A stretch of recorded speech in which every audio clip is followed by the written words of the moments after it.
if you could, would you go back and change anything that's happened in your life? I really wouldn't. And I wouldn't because I needed every experience I went through to be who I am today. And that absolute shattering that I went through, I was suicidal. I didn't want to be here anymore. I had lost my mind, my sanity, my sense of self.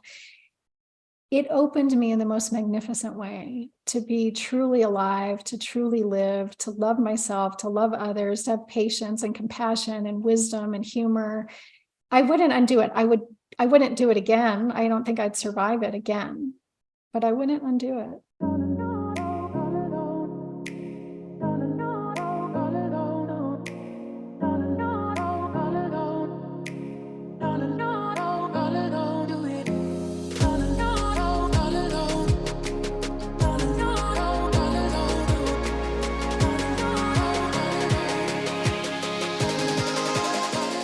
Hey, everyone. It is so good to be here today. And what do you think of when you think of a cult? You think of like a person tangoing through life. You think of a person traveling the world, and oh, she is so beautiful. She's a model. She's doing life on her terms. Well, this is all going to tie in together because my guest today, Renee Linnell is with me. And I've got to tell you, I have enjoyed getting to know her so much. She fires me up. She makes me like, I'm like, I want to like get every ounce out of life. She is a former surf model. She is a professional Argentine tango dancer and a serial entrepreneur with an executive master's in business admin from New York University. She made her actual publishing debut in 2018 with The Burn Zone. It's a memoir of her experience as a cult survivor. And she now has just recently published her second book, which is called Still on Fire. And it's a memoir. How awesome is that? She's got the still on fire, fire. Everything is so like spark. I got the fired up entrepreneur. I've got spark your heart. And today we are going to bring that spark to you. Renee, thank you for being here. So much fun. Hilary, thank you for that beautiful introduction. I was listening to it and it doesn't even sound like it's me, but thank you. You know what? That's what I love, because I sit here and I'm like, I'm reading it and I'm like, God, that's good. Like, and here's the thing. There were 100 other things that I could have said about you that people would have been like, no way. No way. No way. Oh. Instead, we're going to go into that. We're going to talk about those things because I said before, I said this could be a 5-hour series. And who knows? Maybe it will end up being one. So right now, can you open up with how your life has really unfolded? And you talk about relaunches. You've had so many significant relaunches, but walk us through what you feel is really the foundation, the biggest one that's really happened that kind of changed everything and changed your destiny. The biggest one would definitely be after I had been completely brainwashed by that cult. I burned almost everything I owned. I gave away 7 years of my life. I lost hundreds of thousands of dollars. I alienated my friends and family. I ended up smeared all over the New York tabloids. I went into a terrible business venture with somebody in New York and I lost more money. And I didn't know who I was after all of that. And I think that's the most devastating thing when life comes along with a sledgehammer and just takes reality as we know it, as we've come to understand it. and what we've based our identity on and around, and just rips it away from us. Oh, you're going so deep so fast. I love it. And we're going to get there, but I got to go back. How old were you when you got involved in the cult? And as I remember, it was a Buddhist cult. Is that It correct? was, yes, I was 33. So 33, when I read that, I thought, you know what? At 33, you hear about cults being, when you're younger but you got involved in this at 33. What was it about this cult that was like, I need to be a part of this? I mean, what were you looking for? For me, it was peace. And I had this incredible job traveling the world as a surf model and then a professional tango dancer. And I was financially secure. I'd been to almost, I think, over 50 countries before I turned 33.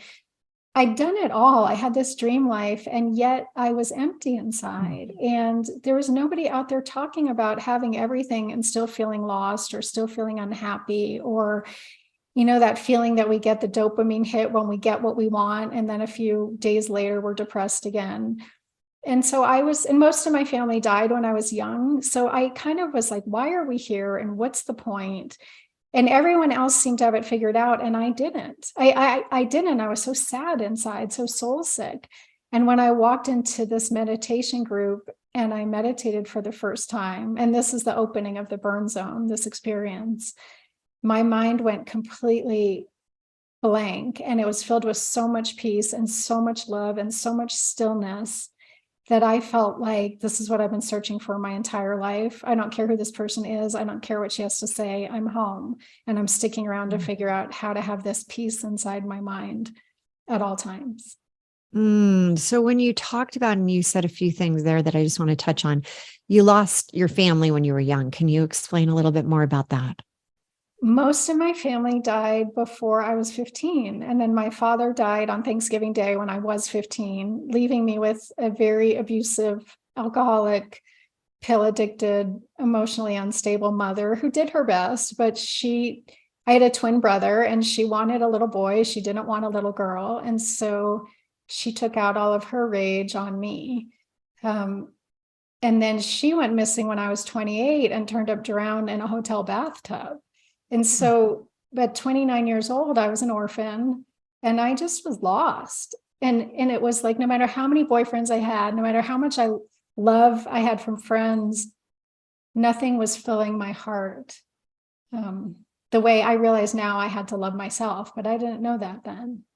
You said, and it's interesting because I find this a lot. You hear somebody's story, and from the on the surface level, right? It's always the iceberg, that tip of Right. the iceberg. And you're like, oh, okay, she's got this, she's got that, she's beautiful, she's, got all these degrees, she's got all these, amazing experiences, and it wasn't fulfilling.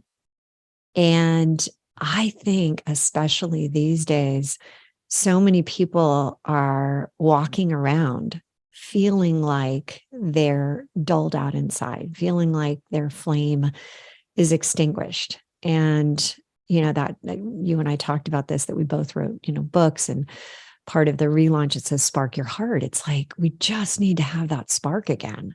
Right. So you found that beginning spark by being silent, and you walked into this group. Did you know at the time, how did it unfold that you realized, wait a second, this is actually a cult environment? It's like any toxic relationship where they love bomb you in the beginning and everything's great. And you think you've met, wonderful new people, or you're on this new adventure and you're learning all these new things, just like a new romance would be. And then slowly over time, they consume all of your time. They take away your support structure, all the activities that empower you, all the friends that empower you. And then they introduce self-doubt. And again, like any toxic relationship, the red flags are there from the beginning, and we see them, but we deny and ignore. And that's what I did. I had lived life my way for 33 years. It wasn't working for me. And I thought that these spiritual teachers were going to lead me to enlightenment. And I thought enlightenment meant that I could live in the world, and no matter what was going on, I would have peace inside my mind. I wouldn't be knocked off balance by what was happening around me.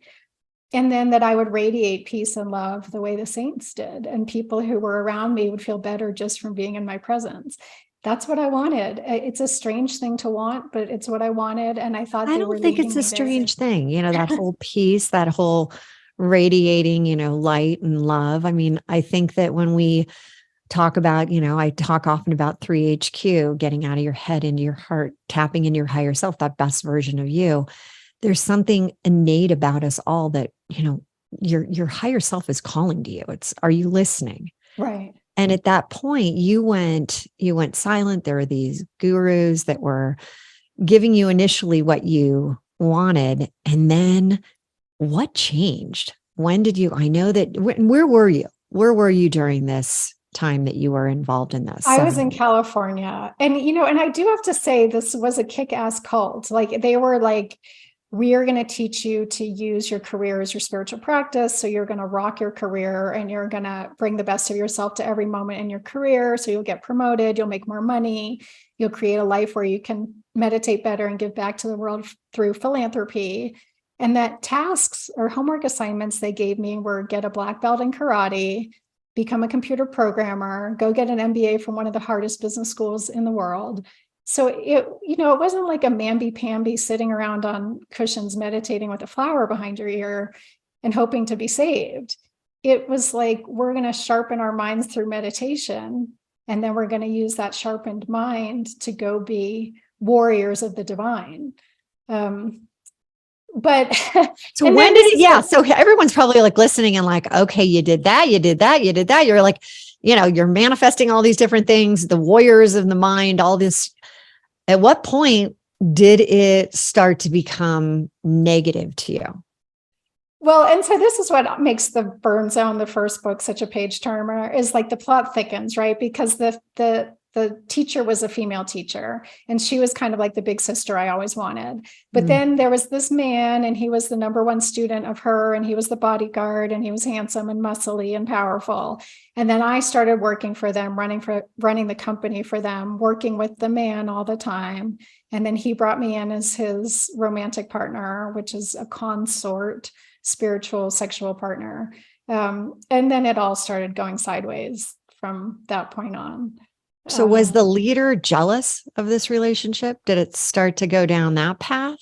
Well, the unfortunate thing was that I was so naive that I thought she was off meditating to the next phase of enlightenment, and was so happy that I was running her company with this man. And, I thought she knew all about it. Again, totally naive. She knew nothing about it. So then, it's a spoiler alert, but I was sleeping with the guru's boyfriend. I got thrown out of the cult, which saved my life. So, the joke is that you can actually get thrown out of a cult if you screw the guru's boyfriend. But I was still faithful to them for another 3 years. And okay, that's so great. I know. So that's a takeaway, listeners. If you want to get thrown out of a big cult. tip there. Big tip. Yeah. Everybody write that one down. It works every time. So here you are. And I mean, you talk about like, okay, that is now massive relaunch, because you're starting to realize once you do get thrown out of this. And as you said, for 4 years, you still were, big supporter. And I know that financially, it was also a financial drain on you. Can you talk through some of the financial challenges that you had during that time? Well, just that the more money we made, the more money we paid as students for monthly. So I was paying, I think, $1,800 or something like that a month. And then we would go on these power trips to places in the world. And we had to pay for first class tickets and first class accommodations, and then a $10,000 empowerment fee that went straight to the teacher. And then I was donating more so that there was an angel fund so that those who were in the military could come. I was donating for them to be able to come on the trips. And then because I was no longer trusting my intuition, when I did get thrown out of the cult and I moved to New York and started getting my MBA and was trying to finish getting my black belt in karate, I went into business with a man that I met at the karate dojo, went into business with him with no operating agreement and lost hundreds of thousands of dollars. So the second takeaway is don't go into business with some dude from the karate dojo without an operating agreement. I love how we're getting it. We're like netting it out right now, everyone. Hey, if you want to get out of the cult, don't sleep with don't sleep with the main guy and who's actually, with the main woman. And now we've got don't get in business with, in the karate school, one of the guys. What kind of business did you create? We started an exercise business in New York. And I was just trying to package it as kind of a mind, body, spirit thing. Mhm.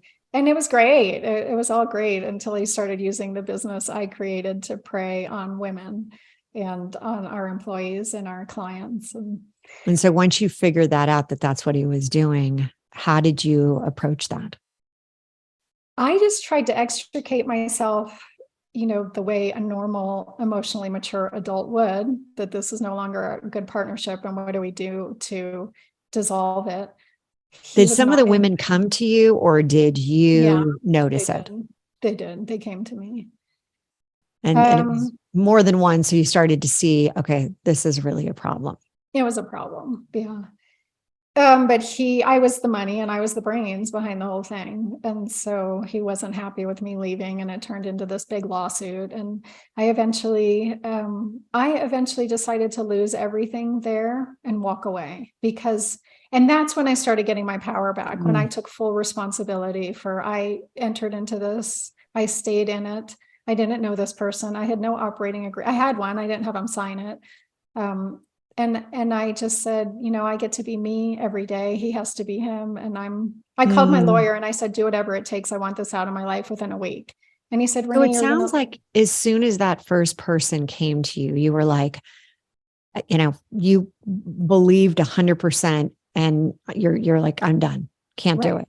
Right. Oh, I believed her. She was a young Asian in New York on a visa because of our business. And yeah, I believed her immediately. And then more women came up and kind of said, Yeah. this is what's happened. Yes. And so you said, hey, to the lawyer, I'm going to just walk away. I don't want to have anything to do with it. How long were you in this business partnership? I was in the business partnership just about a year, and I was in the lawsuit, I feel like about a year, when I said I want out and I don't care what I have to lose and I will make that money again. I know I will. And it's a huge lesson learned. I mean, I got an MBA in sociopathy and narcissism with that one. I mean, think about what you have gone through.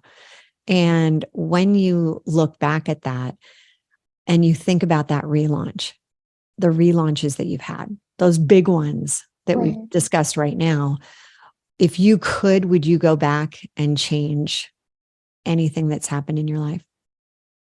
I really wouldn't. And I wouldn't, because I needed every experience I went through to be who I am today. And that absolute shattering that I went through, I was suicidal. I didn't want to be here anymore. I had lost my mind, my sanity, my sense of self. It opened me in the most magnificent way to be truly alive, to truly live, to love myself, to love others, to have patience and compassion and wisdom and humor. I wouldn't undo it. I wouldn't do it again. I don't think I'd survive it again, but I wouldn't undo it. Well, that's the best part of life, right? We don't have to go back and relive it. It's not Groundhog Day, and that's a really Right. positive thing for us. But I want to go deeper into why you chose to write the first book, and then you followed it up very quickly with the second one. And, and I know it was over pandemic and it was interesting times that we launched ours, during the same time period. What was the main reason that you decided on the first book, The Burn Zone, to put this out? I was writing and writing as a catharsis, and I had a lot of shame around the story. I wouldn't talk about it. And when I finally decided to start talking about it, every single person I talked to said, you have to write a book. And I had about 100 pages of journal entries at that point.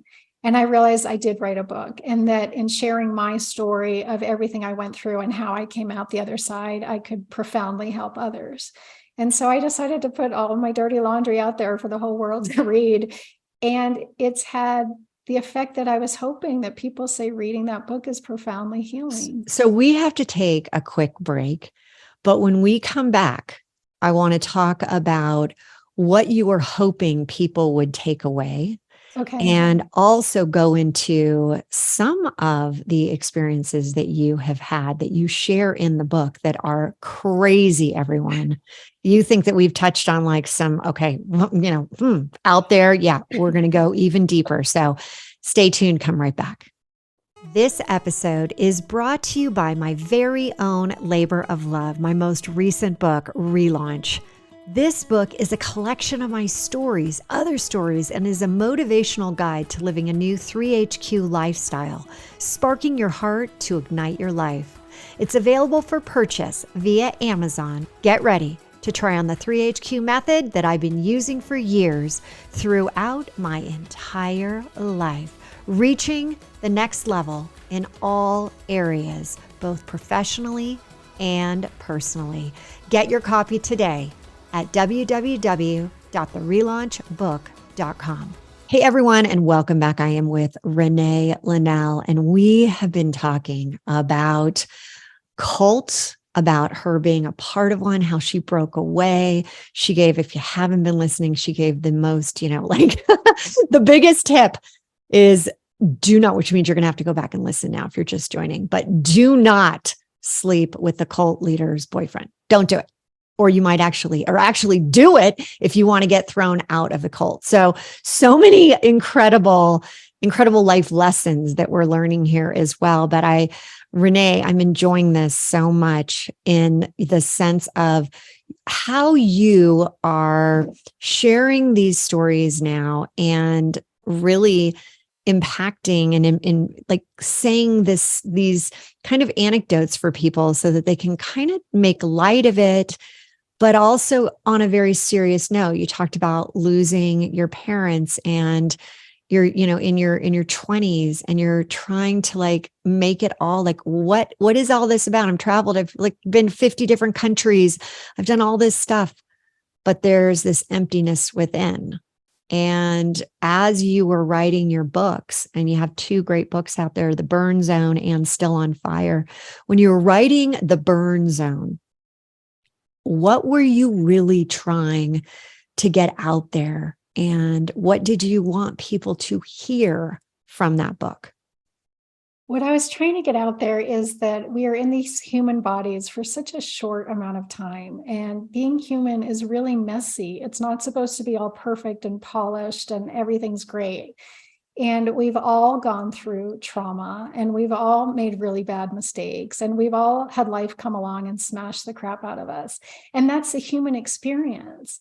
And when we can start to see that we're all in this together and that none of us has it figured out, and it's this really like wild, messy, incredible ride, then it's like, oh my gosh, I went through this horrible divorce and I never thought I was going to make it, but then I came out the other side, and oh my gosh, I joined a cult and got brainwashed and burned everything I owned, but I made it out the other side. And, or I lost my career, or whatever it is that we've gone through. When you read about other people going to the brink of total and complete devastation, and then step by step, breath by breath, making their way out the other side, it just reminds you, if you're going through it, that you can do it too. Somebody else did. And so that's what I wanted to do, is just kind of like, I feel like I'm climbing up this mountain called life, and I might be further along than others because I've lived such a crazy life in such a short amount of time, but here's my flashlight showing you the way. And that's the feedback I've gotten, is that people just go, reading about your story was profoundly healing to me. And so when people came up to you and started to say, oh my gosh, Renee, this book, had you shared this with your friends and let them know like this had really happened to you? Or did they read it when the book came out?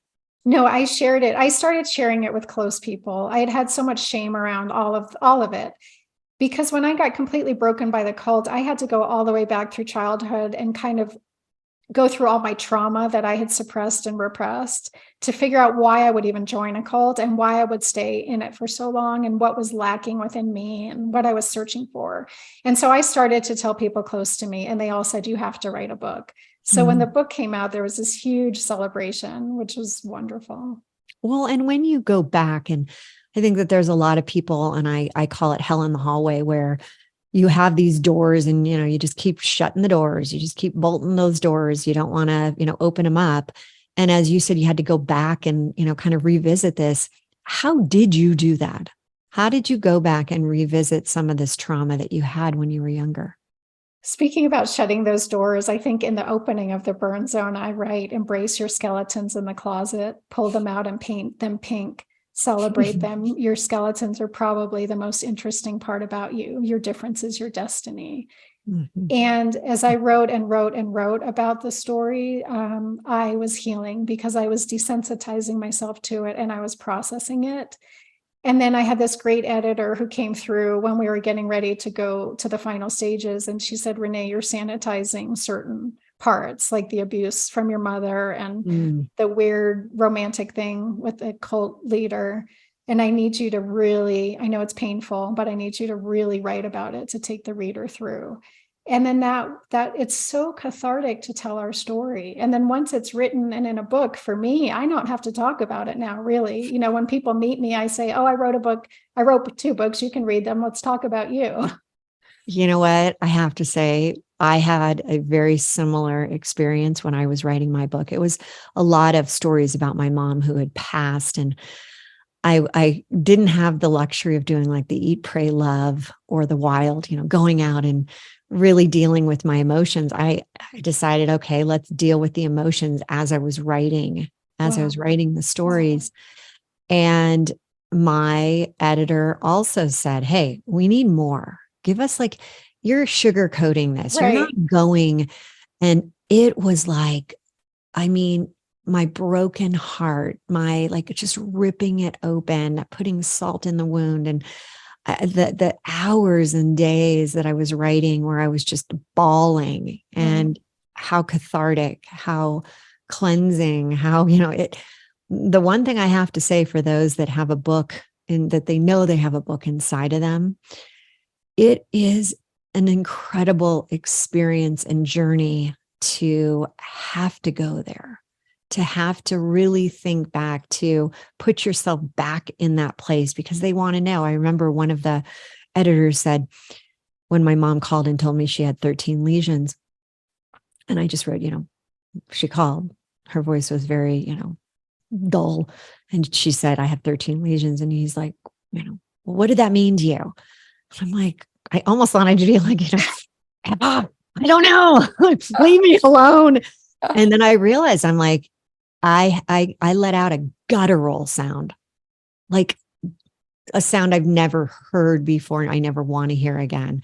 And that came from deep within me when I hung the phone up. And that opened up more of what I ended up sharing. And as you said about people, you don't need to share it anymore. I've had people come up and say, that story about, painting of the house and your mom. Oh my God, I had something like kind of similar. And I'll be like, first off, like, how do you know that? How do you know that story about me? And then I'm like, oh, right. The book. And that's been some fun too. Like having people that are total strangers. Have you had that happen as well? Where people is like, oh my God, I love that story. And you're like, wow, you know the story. Yes. Yes. And the most awkward thing is dating, because I think, men that have read my book have read so many personal things about me. Oh my gosh. So you're single right now? I am single right now. Okay. So you're single. You've written these 2 memoirs that people, like you just said, people are able to read them. So it must be very interesting. And you must be able to say, okay, you've read the book. I need to ask questions about you because you clearly know a lot about me. Right. Yes. Well, that's a different approach to dating. Most people don't have. The guys are like, okay, I got this woman. I know exactly. And you're like, oh my God. Okay. So I want to talk to you about, again, you have the first book, and very quickly you ended up writing the second book, Still on Fire, which is just like, love the name of that book. But what caused you to say, hey, I'm not done yet? My readers, they're so lovely, and they were not ready to stop reading when the burn zone ended. And they said, when are you getting the sequel out? Which is so sweet. And so they really pushed me. And every time I kind of wanted to quit, they kept going, when's the book coming? When's the book coming? And I realized I still had so much more to write about. And so, and then the title Still on Fire came because the opening of Still on Fire is a romantic interlude that happened right at the end of my book tour for the burn zone. And I was texting my girlfriends about it. And they said, oh my God, woman, you're still on fire. And so that's how we picked that title. Isn't that so great? I love the way the title came about. I think that it worked out so perfectly. So when you think about the Still on Fire book, tell us some of the highlights from the book. Share with us, what were some of those relaunches like? Well, so that book is all magic, miracles, travel, and romance. And I say the first book is about what happens when you don't listen to your inner guidance. And the second book is all about what happens when you do. But there are stories in there about me being stranded at 22,000 feet in the Himalayas, being detained by. Okay, so hold on. Before we go into the second one, can you share a little bit about that story? Being stranded at 22,000 feet in the Himalayas. I was modeling. I was on a modeling job when I was 20, and this photographer took me all around the world to pose in a bikini in exotic places. And fortunately, my mother forced me to bring somebody with me, and I brought my boyfriend at the time. And it turned out that this photographer was kind of a pathological liar and just wanted to pay pretty women to travel with him. And one of the things we were doing was trekking the Annapurna circuit. And I was 20. I didn't even know where Nepal was until we landed there.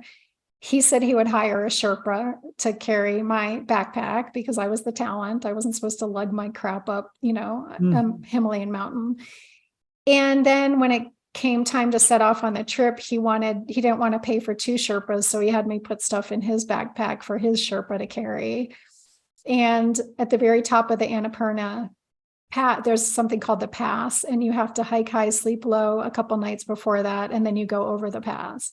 Hike high. What say that again? You pick a place to sleep, but then that during the day you hike to higher altitude, and then you sleep at lower altitude to just make sure you're not going to have altitude sickness. Interesting. Okay. Yeah. And so we did that for a few nights. And then my boyfriend and I set off to the very last stop before going over the pass. And this was 30 years ago. There were not a lot of people traveling through the Himalayas then. And the photographer and the Sherpa never showed up with any of our stuff. So not only did we not have a guide, but I didn't have my mummy sleeping bag for, below freezing. And okay, that's super dangerous. It was very dangerous. We were following donkey poop to, we could have died and probably should have died. And we didn't have oxygen and we didn't have first aid kit. I cannot believe this guy. Did you ever find him again? I did find him again because we had all the same plane tickets. And he showed up 3 days later. So this whole story is in that book, but it's a hell of a story. Oh my God. Okay. So then there's a story about you surfing. Yes. In crocodile infested waters. Okay. You need to explain this one to everyone. Well, that one, I was on a surf trip in Panama and met some random stranger with an 80-foot catamaran or trimaran.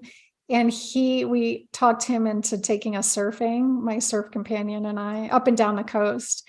And then we got detained by Panamanian, I don't know if they were militia or true military, but they wanted to confiscate the boat. And they pulled us into a bay that was not visible from the coast. And then they held us at gunpoint, trying to figure out how to get the boat. And my companion, who's Cuban and speaks fluent Spanish, got them laughing and then drinking, and then said that I could wake surf behind their boat. And if I did, would they set us free? And I did.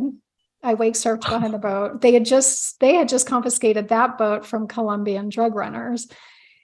And at one point I fell and they were all screaming and I didn't know why they were screaming. And it turns out the water was full of crocodiles. but we did get released. Everyone else on the boat got held for another week and we got released.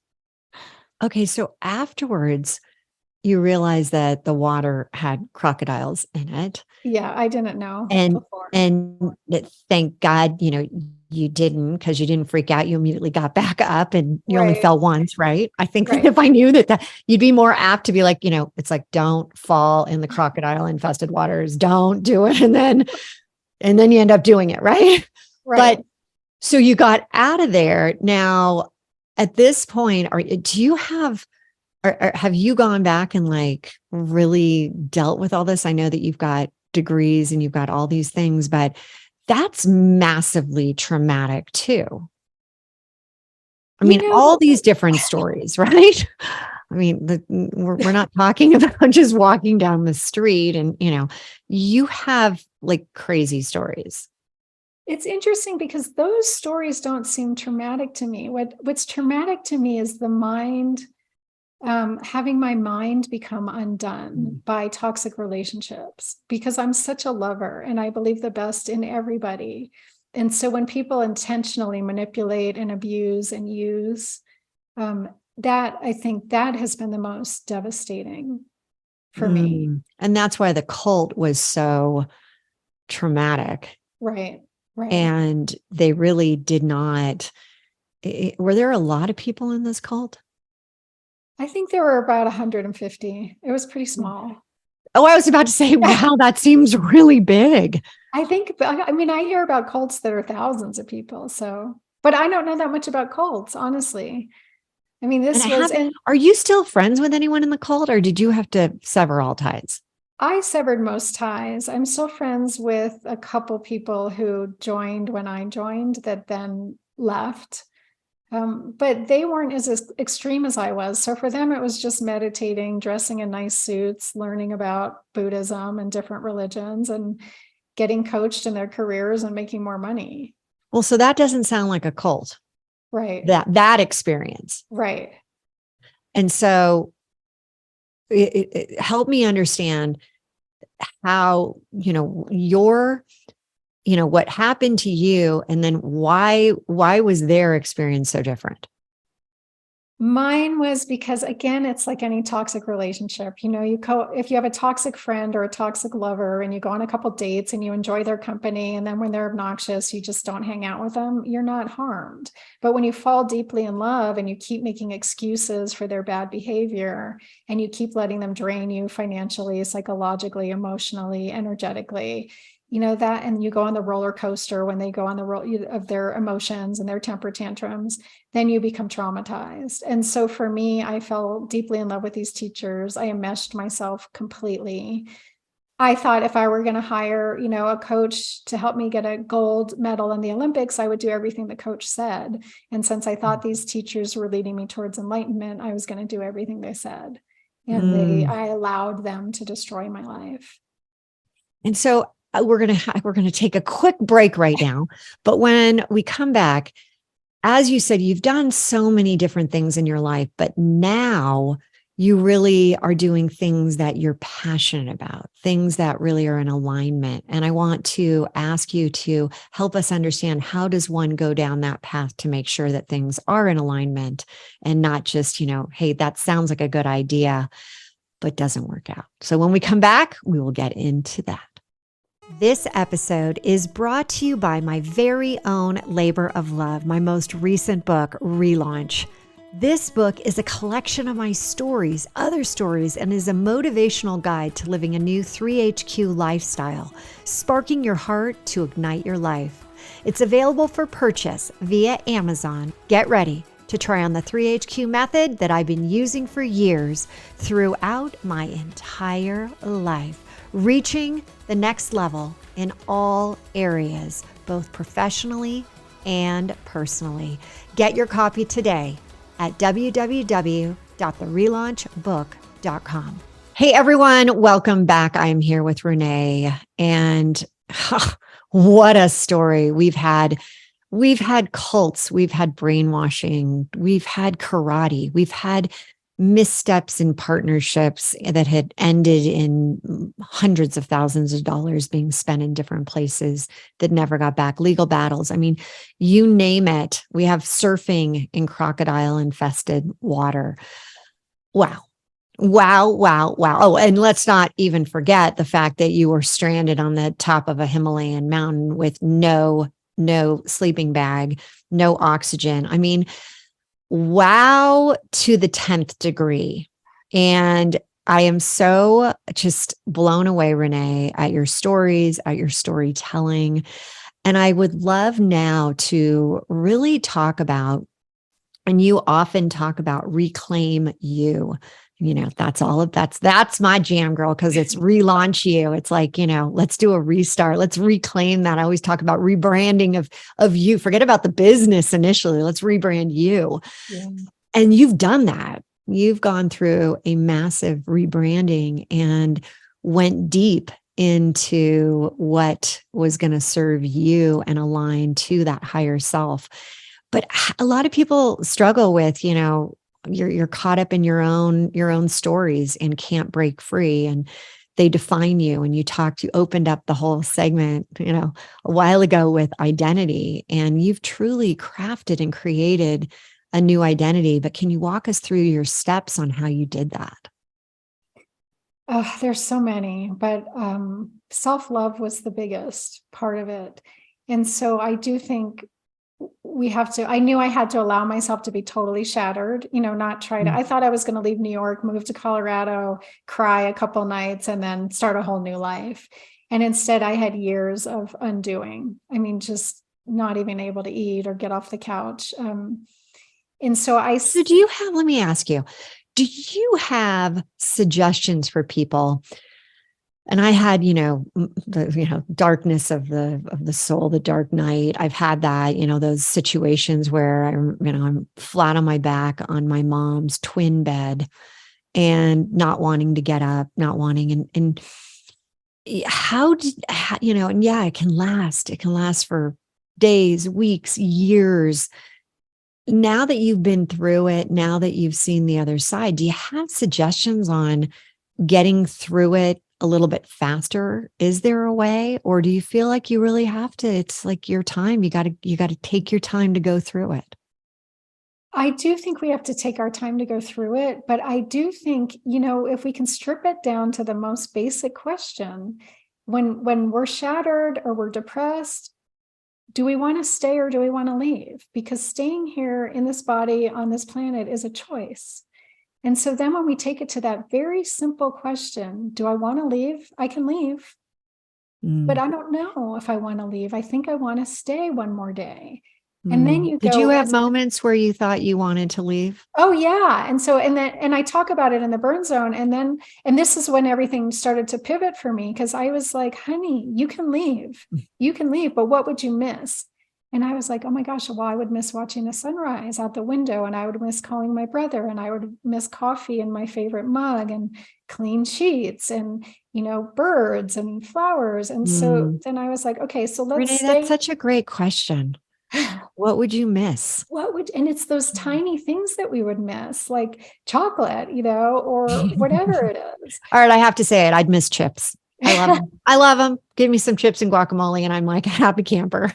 Throw in a margarita every once in a while. I'm even happier. Well, I know, and Yeah, we bitch. but I love that. What would you miss when you're in that, dark night of the soul, and you're really, contemplating, like, is it worth it? I'm so sad. I'm so depressed. I'm so, I'm at rock bottom, as you said. And you thought about those simple things, the Well, things and that then allow. I filled the next day with those simple things. I luxuriated over coffee, thinking this is the last day I'm ever going to drink coffee. And I luxuriated over watching the sunrise. This is the last time I'll ever watch the sun, paint the mountains pink. And then I had the most wonderful day. And then I realized none of that other nonsense matters. What I'm doing for money, what my career looks like, what the world thinks of me, if people think I'm attractive or not, if I have a partner, if my friends are, none of that matters. What mattered is, this is my time in this body on this planet. What do I want to do with it, really? And then I started putting those little things in every day, more and more and more of them, and no longer betraying myself to look successful to the outside world, and no longer looking for others to give me that love and nurturing and gentleness.